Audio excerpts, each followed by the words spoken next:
You say I make you nervous, a tragedy, I'm a beautiful disaster, a reckoning, you wonder how I got this way.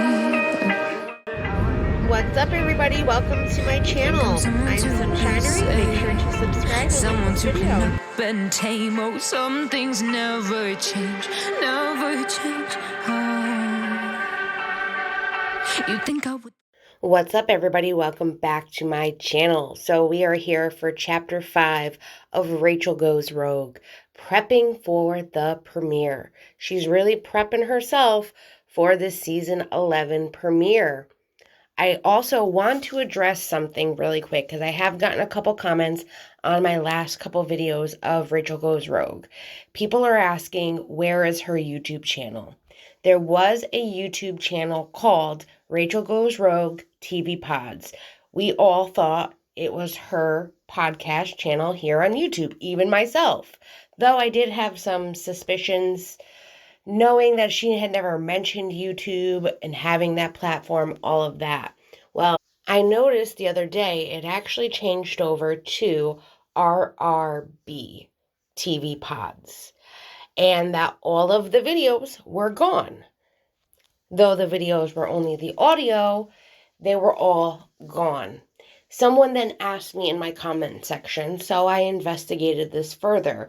I then typed out Rachel Goes Rogue in Google. I saw the Rachel Goes Rogue TV Pods YouTube video that was for Chapter 4, and I had clicked on it. And when I clicked on it, it said that the video was taken down due to a copyright claim from iHeartRadio/Rachel Leviss. Which means if that was Rachel Leviss's YouTube, there would be no reason for her to be claiming her own YouTube channel for a copyright. So it does seem to appear that that channel was a fake Rachel Goes Rogue podcast channel, and that person was either trying to get monetized by reaching 1K faster, or actually just trying to put the audio out there for everyone. In my humble opinion, I see it as they were trying to get their monetization fast. This is why I also do commentary in between the podcast audio. I transform it and I follow the copyright fair use guidelines. So that way I cannot be claimed or struck here on my channel by giving you guys the audio while also giving my commentary and opinions. I hope you all understand, and this answers some questions that some of you have had or people might have wondered. But enough chit chat. Let's get into Chapter 5, prepping for the premiere. This is Rachel Savannah Leviss, and you're listening to Rachel Goes Rogue. I'm here with my iHeart producers. They're asking me the tough questions that you guys really want to know. So let's get into it. So let's get into one that is we hear repeatedly. Rachel, you don't own it. You keep playing the victim. How do you respond to that? Look, there's two separate instances here. There is the affair and the cheating and the lying. There's another part where I have been assaulted and harassed and threatened, and my life had become completely unmanageable and so out of my control that it has impacted me in a way that I couldn't even fathom. And you can be two things at once. You could be a perpetrator where you are making these mistakes and taking accountability for those actions. And you can also be a victim of manipulation, a victim of assault, a victim of harassment. And both of those things can happen to the same person at the same time. I'm doing my very best to take accountability. I've done everything that I possibly could to change my behavior and learn from my mistakes. And I'm not trying to play the sympathy card so that you guys could forgive me for my past indiscretions. That's not my motive.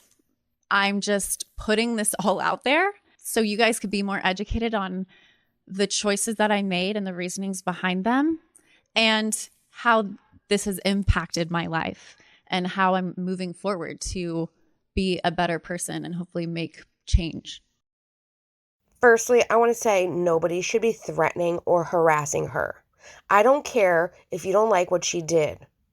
It is not your problem, and you shouldn't be doing something about it, because that's just ridiculous. Threatening and harassing somebody, that is so fucked up. And it happens way too much, especially when you put yourself out there for people to scrutinize your life. I get that. I also just felt like maybe she shouldn't have worded it like that. Like, when I say that, I mean, she said, I have been assaulted, I have my life threatened, and I've been harassed. It kind of makes it sound like one person assaulted her, threatened her, and harassed her. And we all know when she says assaulted, she is talking about what happened with her and Sheena.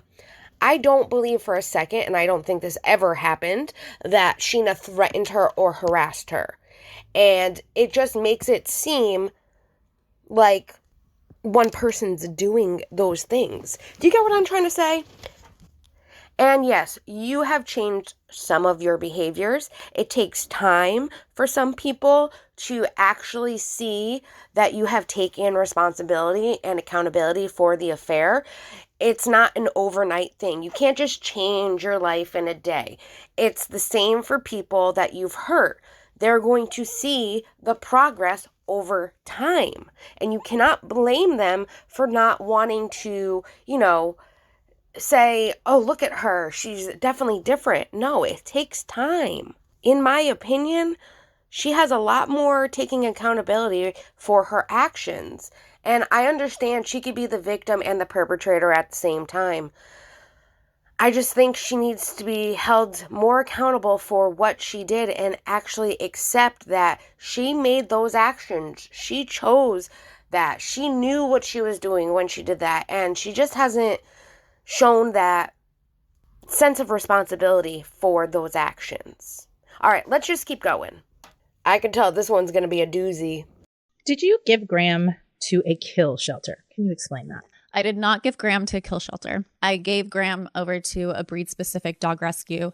This was after I put him in training to work on those issues, and I tried to get him rehomed with a different family, a different foster family, but because he had bitten so many different people that were caring for him, the rescue needed more money to get a new trainer because this trainer didn't want to work with him anymore. And so that's how this whole thing came about, which we went into in chapter 1.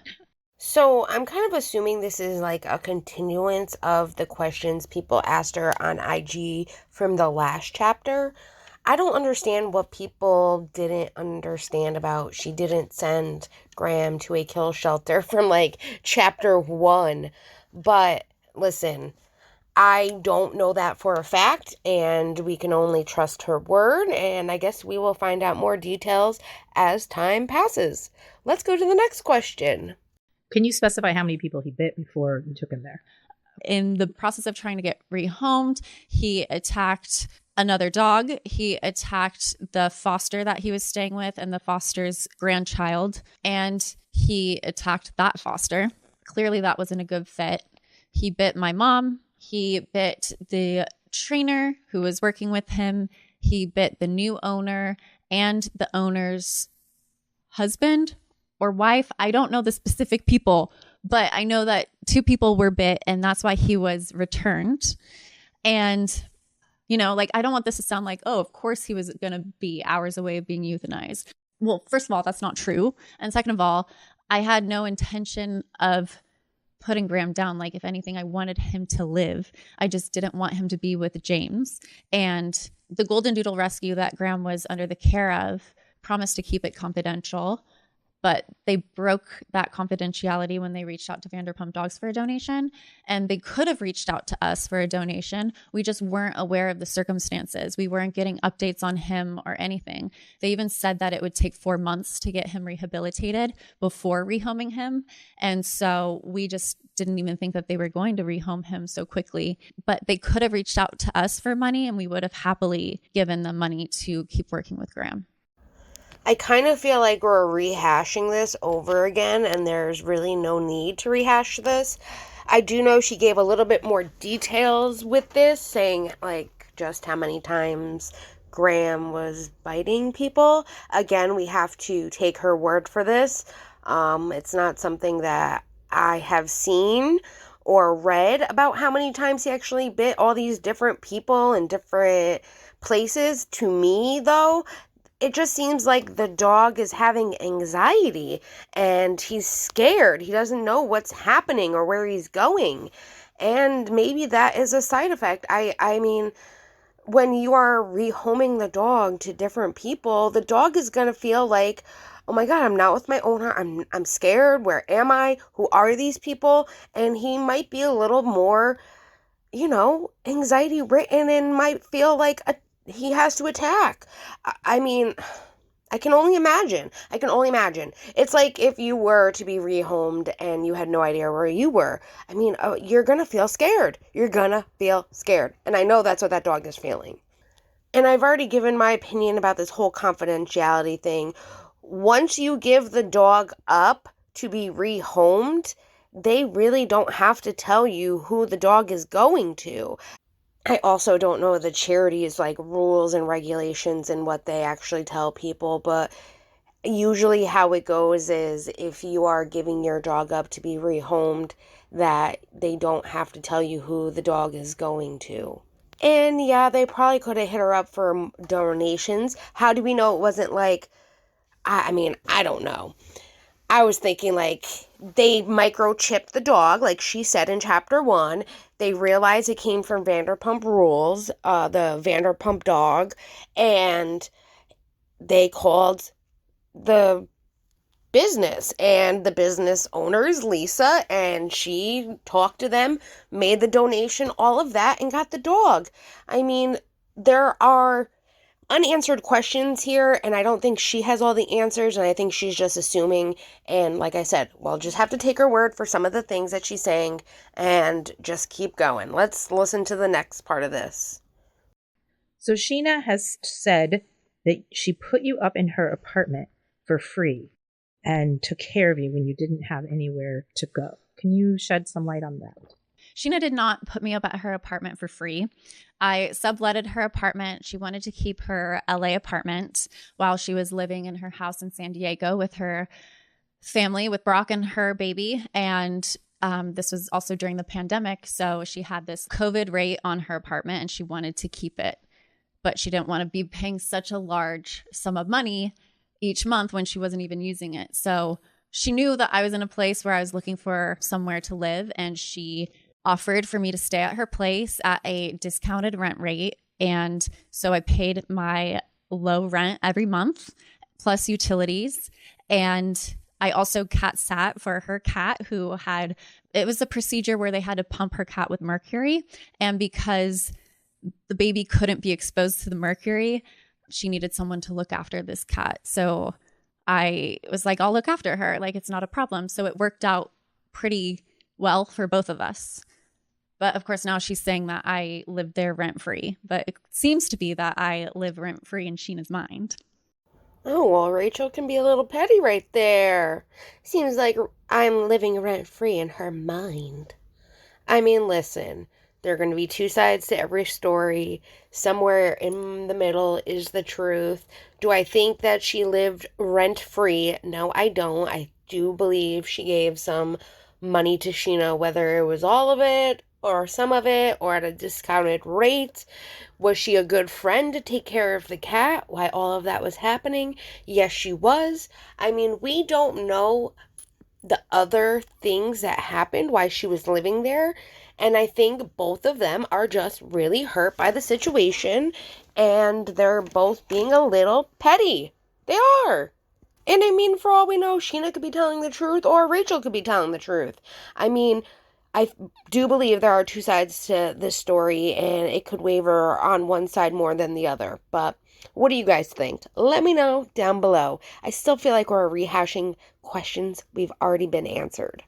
Another cast member recently said in her podcast that you were a fan of the show. Can you explain or tell that story? Oh, yeah. I don't want to offend any fans out there because you guys are incredible. I just didn't watch Vanderpump Rules. I didn't know what it was when I met James.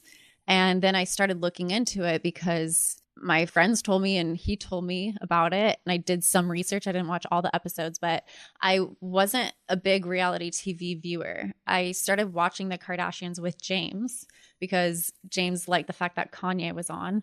And, you know, like it was entertaining to tune in, but I didn't take it super seriously. And I know our friend group likes to watch Love Island. And so that was one of the shows that I started watching post filming. But I really didn't quite know what the show was, and I was definitely naive to that. But no, I wasn't a fan. I'm definitely going to have to go back in the archives for this one. And if I find it, I'll definitely make a short for you all. But I have definitely heard from her that she was a fan of the show and a fan of James Kennedy, and that she was going to his concerts in hopes to meet him. She said that. I'm not saying that other people have said that she was a fan. This is what she has said. Whether she actually watched the show or not, she told other people she was a fan. I mean, this has been known for quite a while, so I'm going to have to go back through the archives, like when they first started dating, but I definitely know she has said that she was a fan. Anyways, let's go to the next question. People think you masterminded this whole thing. What is your response to that? I definitely didn't mastermind this. I think I fell into the situation and just didn't know how to handle it. The thought has crossed my mind, like, did Tom mastermind this? He is known to self-produce, and all he has is this show. And the success of the show equals longevity in his career. He's over 40 now, and this is his life. This is his main income. When we did have conversations about like, how is this going to play out? He said like, one of the pros is that we can be together next season. And so, not to say that he's the mastermind behind it, I think he had his motivation behind it that really escalated this situation. Whereas if it wasn't a reality TV show and we weren't all filming, I don't know if it would be like this. I wonder, you say he was 40, you say all these things about Tom. Did you actually see a real future with him? Okay, so this is interesting because when I worked in my therapy, I realized that when you're choosing men, specifically unhealthy men, it is this younger version of yourself choosing these guys to try to get some wound healed, some like something to add up within you. And so when that registered in my mind, I was like, ugh. Oh my God, my inner child chose Tom, this 40-year-old? Like, no. I'm like, no, honey. So when it all played out, a lot of his character came forward, and the way that he would talk to my parents, it just seemed like a James 2.0 situation, and I won't allow that in my relationships anymore. I think family is really important. And I know I said in the past that like I don't want to be like my mom, but my mom is an incredible woman who is very caring and she wants the best for me. And she's a mama bear in the way that like I am her baby, and she just hates everything that's happening right now. But I had to learn my lessons on my own, you know, being in that rebellious era of your life, wanting to make your own mistakes. You know, I'm learning the hard way. Okay, I don't think that Tom masterminded this whole affair. And I do believe that she is suggesting this again to kind of make people look at him and think maybe he did. Maybe this was all Tom. I think they both fell into this together. They both made the choices to continue.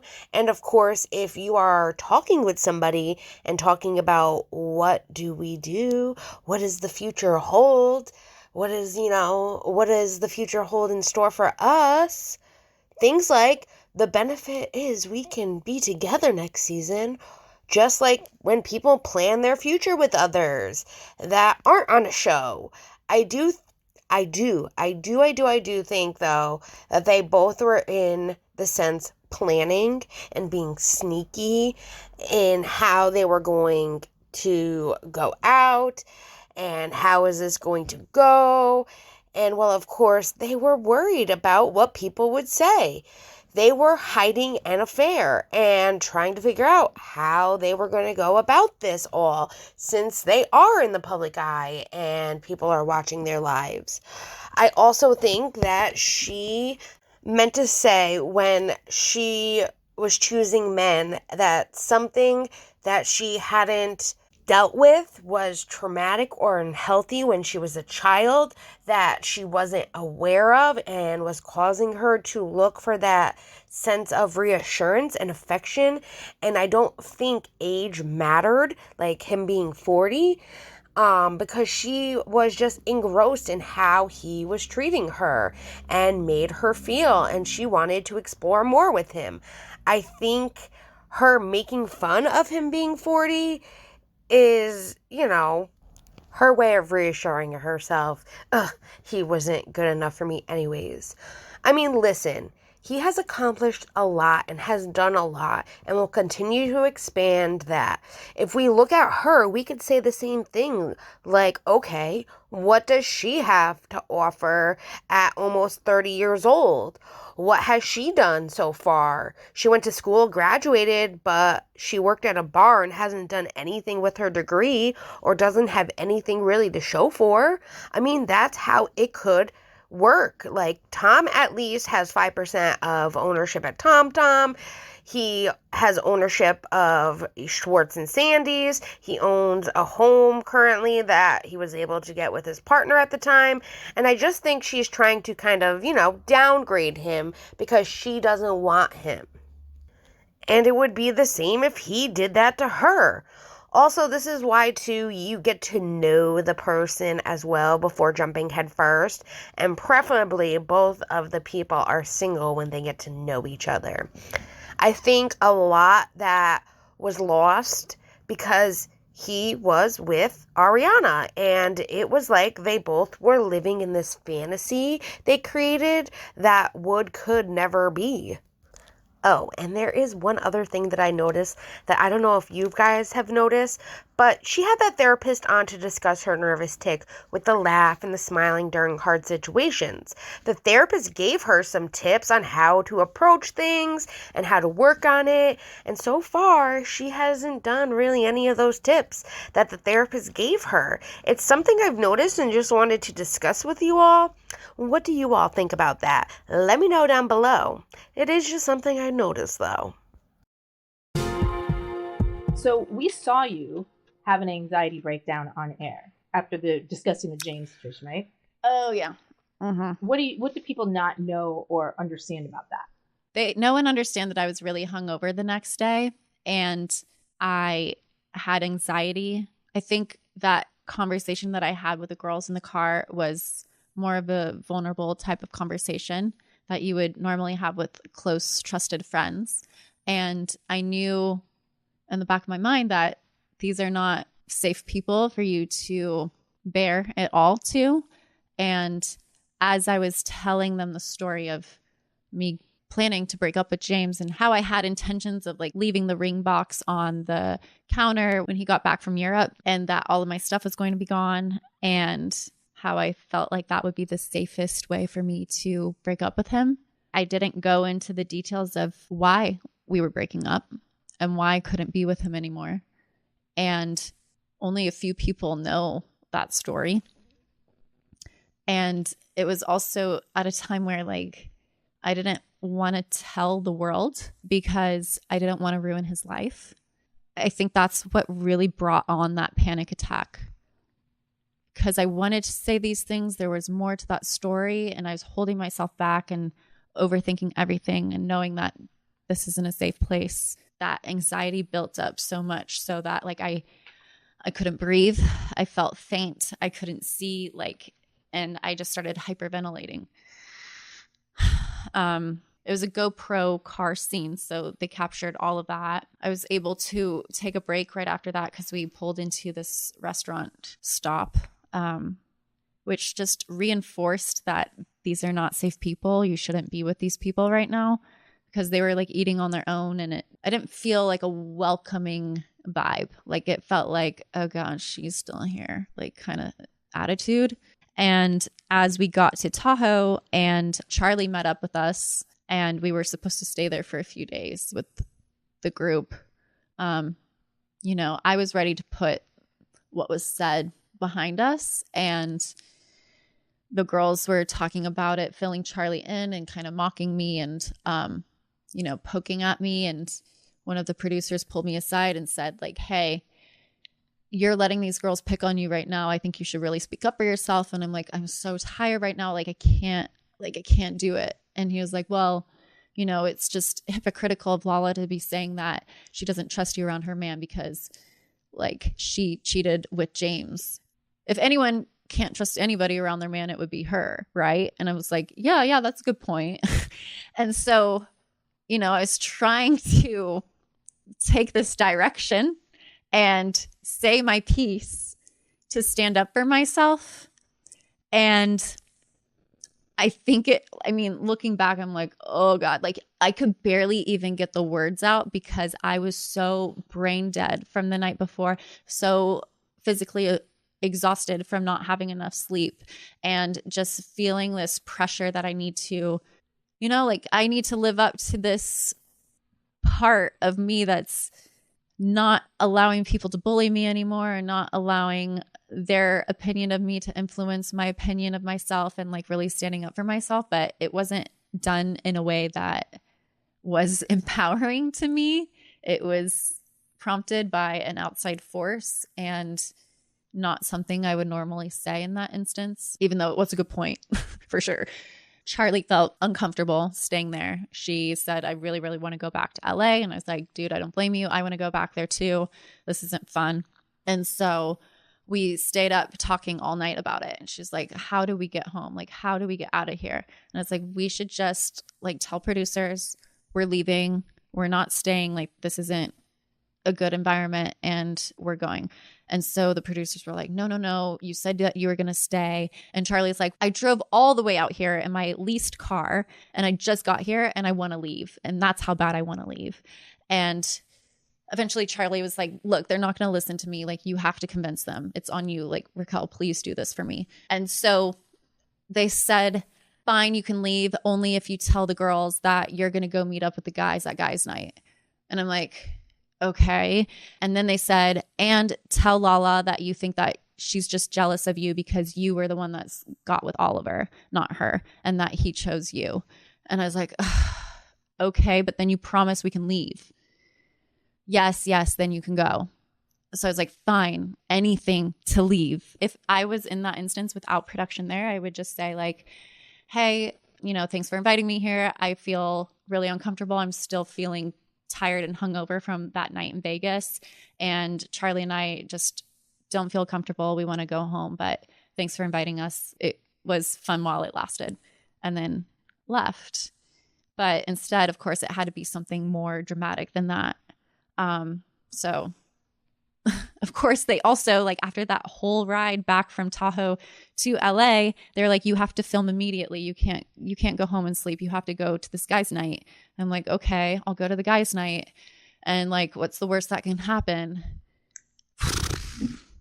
So, you know, Charlie and I walk in, and who's the brightest eyed, bushy tailed one to see me? Who is so thrilled that I just walked in other than Tom Sandoval?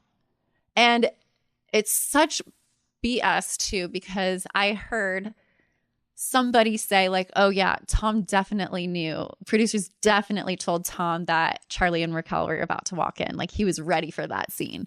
And I'm like, God damn it. He fooled me. Like, I thought he was actually genuinely happy to see me. I was like, oh my God, this is what it feels like to actually be appreciated and feel like you're welcomed in a room and feel like somebody wants you there. Like, the stark contrast. But then later on, finding out that he was acting and that wasn't fully genuine.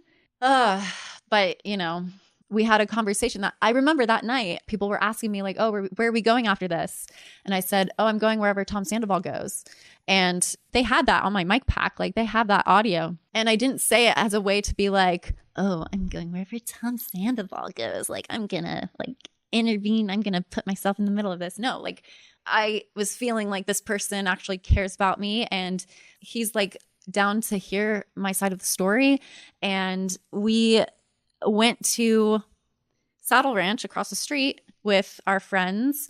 When I talked to him and explained everything that happened that trip, it was like the whole world melted away. Like the only person that I could see was him and nobody else. And he was listening to me, like actually listening to me and understanding the situations that I was in, and that like producers were intervening and telling me to say certain things that I normally wouldn't actually say. And he understood that, like he had been there before. You know, there's a video that surfaced that one of our friends took because they were in the car ready to leave Saddle Ranch and they were waiting for us. And I guess they pulled up right in front of us, and Tom and I were sitting on the curb right outside of Saddle Ranch. We were just talking and talking and talking away. And these friends took a video and they started doing like a voiceover of what we were saying to each other. And it was actually pretty funny. And I was like, oh my gosh, you should send that to Ariana. That's hilarious. And then someone somewhere was like, oh, no, maybe not. Because it seemed cool. But then it also seemed like, wait, is this cool or is this not cool? Because it seems like you guys are really like, your faces are really close to each other and you're having an in-depth conversation. Nothing happened that night. It was just like this stark contrast between being belittled, being bullied, being harassed for having fun in Vegas on a girls' trip, being exhausted, and like being welcomed into this room where I felt wanted, and then somebody actually hearing me out and hearing what I'm saying and understanding and relating. And all of those things is like something switched in me where my priority became, this is something that I need in my life. This is something that's lacking, and this is something that is going to help me survive through the rest of the season. And that took first priority above everything else. Now, I understand how production works. I understand reality shows are like 90% reality, 10% like added stuff that production says and, you know, intervenes with and things like that. And I do feel like Rachel as a person was lost and needed some kind of direction. I mean, let's be real. Like, even when she was giving her, the engagement party speech, and James was there to help her, it's like she sometimes needed to be like fed in that sense of what to say and do. Now, do I think that maybe there were ultimatums given on when they had to leave, or if you leave, you have to do this? Probably. I also do think that maybe she might be elaborating a little bit too much on that. I'm pretty sure if you told production you felt uncomfortable and wanted to leave, they would say, okay, like, we don't want you to feel uncomfortable. You can leave. I think maybe they also felt too like maybe she was being a little bratty in the situation. I don't know. I'm not there. I'm not production. And I do hope that we get a better glimpse of this, but I'm not really quite understanding why this is even being brought up yet again for the how many of time that she's discussed this. And I also do want to say, like, even if production went to Tom Sandoval and was like, oh, Raquel and Charlie are coming, he could still genuinely feel excited to see her. That does not mean he was acting just because he knew. He might have been just very happy to see her when he was there and physically saw her there. Like, I mean, it's not that hard to believe. They always had that kind of weird connection where they were friends and they had that like ha ha he he kind of personality with each other. Like, it's you could see even when she was with James and he was still with Ariana. Like, I mean, it's there on Vanderpump for everyone to see. Now, her even saying too, like, she didn't feel safe in like the car to have an anxiety attack. I mean, that's stuff that she hopefully is working on through therapy, and not having those fears and like getting anxiety that these people are not people I want to talk about what's going on, but it's coming up and I'm going to cry, and it's a fear thing. And I hope she is working through that And they were genuinely being there for her from everything that we saw. So it's really hard for me to believe that they kind of felt like, oh, she's still here. I just think that's her perspective of it. I really don't think that's how they felt. And then she even says right here that after she found that thing that she thought she needed and she felt wanted, and this is what she's been missing, and all of that, that she was focused on that she had somebody to go through the rest of the season with. I think that says a lot of where her mind was at, and that she wasn't in a very good space mentally, and she was very vulnerable, and she was looking for anything to make her feel wanted at that time. And she allowed herself to engulf him and everything about him, and anything Sandoval said and wanted, she would do. Like, and it's hard, but I'm glad that she can recognize that. I still don't think, though, it was all Sandoval trying to manipulate her. I genuinely think that they both had that connection with each other, whether good or bad. It was something that they handled the wrong way.